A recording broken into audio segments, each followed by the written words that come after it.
बिस्मिल्लाहिर्रहमानिर्रहीम, अस्सलाम वालेकुम। मैं गौहर भट्ट आपकी खिदमत में हाजिर हूँ और एक बड़ी ख़बर के साथ हाजिर हूँ।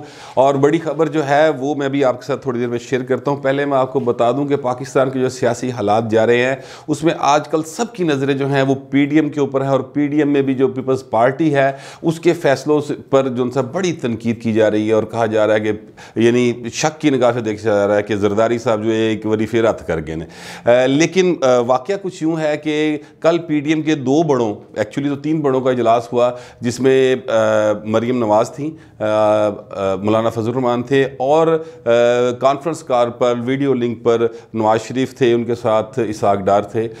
वो उनकी आपस में डिस्कशन हुई और उस डिस्कशन की जो इनसाइड है वो मैं आपको भी उसकी तफसीलात शेयर करता हूँ। पहले मैं उसका क्रक्स बता दूँ। क्रक्स ये है कि पीडीएम के ये दोनों जो बड़े हैं, दोनों बड़ी जमातें हैं, उन्होंने आसिफ जरदारी की बात को तस्लीम कर लिया है क्योंकि आसिफ जरदारी साहब का ये कहना था पीडीएम के बड़ों के साथ कि पहले हमें इन हाउस तब्दीली की तरफ जाना चाहिए और उसके बाद हम लॉन्ग मार्च की तरफ जाएं और फिर आखिर में जो है वो हम इस्तीफ़ों का ऑप्शन इस्तेमाल करें। जबकि पीडीएम की बाकी जमातें, ख़ासतौर पर मौलाना फजल रहमान जो थे वो बार बार ये कहते थे कि नहीं, सीधी सीधी कुहाड़ी मारो तो सिर लाओ। अब उसमें जरदारी साहब का कहना ये था कि इस कुहाड़ी ते मारो पर हुफकदा है कि अपने पैरों से बजे, तो इससे बेहतर है कि हमें एहतियात से अपने पत्ते खेलने चाहिए। और फिर बड़ी लंबी बहस के बाद और इसमें फिर एक कंपेन चली पीपल्स पार्टी के ख़िलाफ़। आसिफ जरदारी के साबका किरदार के हवाले से बड़ी बातें हुई कि जी बलूचिस्तान में भी उन्होंने ये किया, सेनेट में भी ये किया। तो उसके बाद बहरहाल फाइनली जो सा है वो आसिफ जरदारी की बात को कल तस्लीम कर लिया गया है। इसका बाकायदा ऐलान जो है वो मेरा ख्याल है कल या परसों इजलास है पीडीएम का सरबराही, उसमें किया जाएगा। लेकिन जो अब तक मेरे पास इत्तलात हैं वो फैसला यही है कि जरदारी साहब की बात को तस्लीम कर लिया गया है। और जो कल गुफ्तगू हुई है, नवाज शरीफ ने मौलाना फजल रहमान को मनाया है बड़ी मुश्किल से, क्योंकि मौलाना फजल रहमान किसी सूरत इस बात को मानने को तैयार नहीं थे।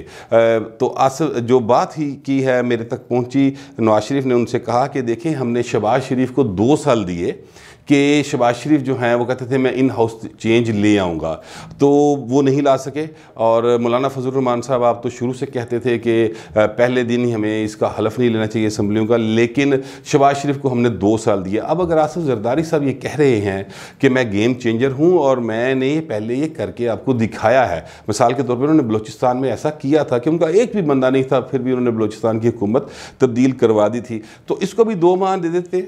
हमने वैसे भी जो है लॉन्ग मार्च वो फरवरी के एंड में जाके करना है, तो इसको दे देते हैं मिड फरवरी तक का टाइम। अगर ये 2 माह के अंदर अंदर, यानी एक्चुअली तो 1.5 माह ही बनते हैं, अगर ये उसके अंदर अंदर पंजाब, मरकज़ और बलूचिस्तान में चेंज ले आते हैं तो ठीक है, हम इनके साथ हैं और इनको हम मौका देंगे। उन्होंने ये भी कहा कि अगर आसिफ जरदारी साहब पंजाब में चेंज लाते हैं तो चूँकि पंजाब में second largest party within parliament Muslim League Noon है, उनके 165 के करीब MPs हैं, जबकि पीपल्स पार्टी के सिर्फ 7 MPs हैं। तो अगर ये ऐसी सूरत हाल में वो आते हैं तो हमारे वोट आसिफ जरदारी की झोली में हैं, वो जहाँ चाहें उनको इस्तेमाल कर लें। इसी तरह मरकज़ में भी और इसी तरह बलूचिस्तान में भी कर लें। इस पर मौलाना फजल रहमान ने बड़ी बातें की, बड़ा उन्होंने मतलब कहा कि नहीं देखें हालात जो हैं वो बड़े ख़राब हो गए हैं, हुकूमत जो है वो हमारे गिरबानों में हाथ डाल रही है, अब तो हमें किसी सूरत भी इनको मौका नहीं देना चाहिए। ताहम चूँकि मौलाना फजल रहमान के पास अब कुछ चारा नहीं है, एक तरफ पीपल्स पार्टी है जो एक लाइन ऑफ एक्शन दे रही है, दूसरी तरफ मुस्लिम लीग नून है, ये 2 बड़ी जमातें ही हैं जो कि एक्चुअल पीडीएम हैं। मौलाना फजल रहमान एक बड़ा नाम ज़रूर है, लेकिन उनका असम्बलियों में इतनी ज़्यादा उनके पास कोई अक्सरियत नहीं है या उनके पास कोई ऐसे पार्लियामेंटेरियंस तादाद नहीं है कि वो कुछ तब्दीली की बात कर सकें। यही 2 जमातें हैं जो कुछ कर सकती हैं, इसलिए मौलाना फजल रहमान ने चारों ने चार उनकी बात को तस्लीम कर लिया है। और अब ये बड़ी खबर है कि जरदारी साहब अपना मौक़िफ़ एक बार फिर मनवाने में कामयाब हो गए हैं। जो पहले दिन से पीपल्स पार्टी का मौक़िफ़ था कि हमें अपने सारे पत्ते खेलने चाहिए और बिल्कुल एंड पे आके एटम बम, जिसको बिलावल कहते हैं ना कि एटम बम है हमारे इस्तीफ़े, तो वो एटम बम का इस्तेमाल जो है वो बिल्कुल एंड पे जाके करेंगे। और वो भी जब लॉन्ग मार्च के लिए जाएंगे, धरने में बैठ जाएंगे और उसके बाद देखेंगे कि इस्तीफ़े किस तरह से देने हैं। पंजाब असम्बली से पहले आने हैं, बलूचिस्तान से आने हैं, सिंध से आने हैं, मरकज़ से आने हैं, क्या इसका एक सिलसिला होगा वो वहाँ पर बैठ कर तय किया जाएगा।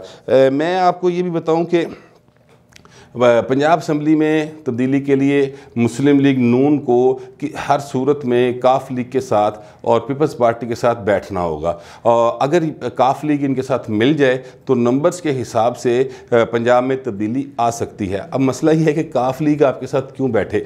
काफ लीग का तो मसला ये है कि वो जब तक इशारा ना हो, वो समझते हैं ना इशारा, हाँ, वो वाला इशारा जो तिकर ना होए वो तिकर काफ लीग जो है वो आपके साथ रब्ता नहीं करती। लेकिन मेरी इत्तलात ये हैं कि आसिफ जरदारी ने जब ये बात इनसे मनवा ली है तो अब MQM, आपने देखा होगा कि MQM के साथ सिंध में उन्होंने राब्ते बढ़ा दिए हैं और बहाना बना रहे हैं मरदमशुमारी का, लेकिन एक्चुअली वो मरकज़ में चेंज लाना चाह रहे हैं आसिफ जरदारी साहब। तो इस हवाले से काफ लीग उनके साथ MQM के साथ राब्ते हैं।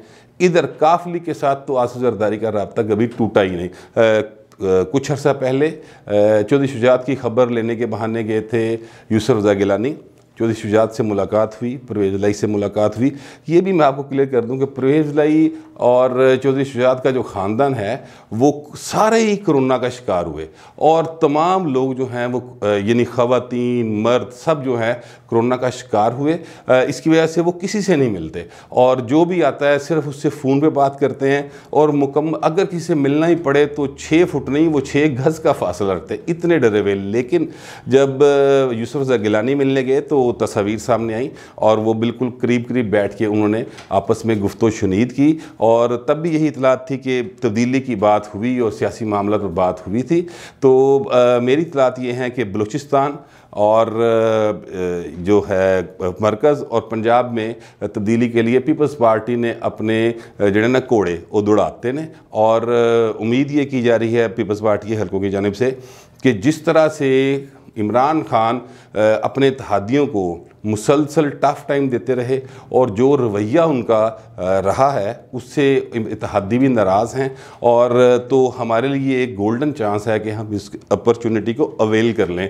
वैसे ये जितने इत्तेहादी हैं सारे के सारे इशारों बगैर नहीं हिलने वाले और लगता ये है कि इशारे जो हैं वो उनको कुछ इस तरह के मिले हैं, इस तरह के हुए हैं जिससे जरदारी साहब को काफ़ी होप है कि ये हम तब्दीली ला सकते हैं।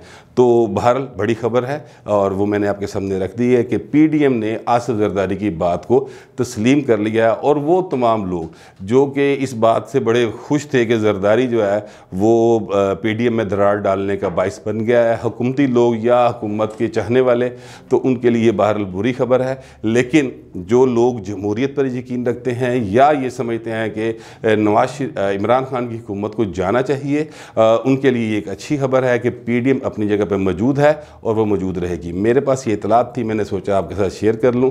अब तक के लिए इतना ही, मिलते हैं अगले वीडियो।